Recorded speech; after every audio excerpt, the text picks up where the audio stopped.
ইরানের সর্বোচ্চ নেতা খামেনির দাফন কবে ও কোথায়?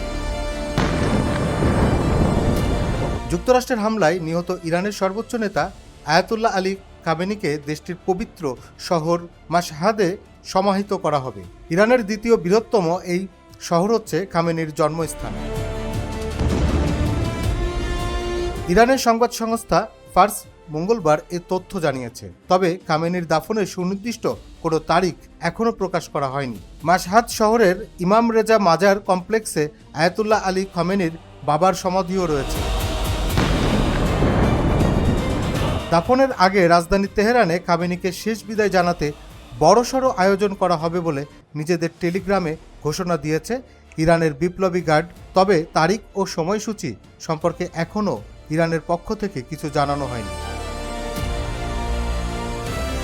ইরানে যৌথভাবে আগ্রাসন চালাচ্ছে ইসরায়েল ও যুক্তরাষ্ট্র। গত শনিবার এই দুই দেশের হামলায় তেহরানে নিহত হয়েছেন ইরানের সর্বোচ্চ ধর্মীয় নেতা খামেনি। তার বয়স হয়েছিল ৮৬ বছর।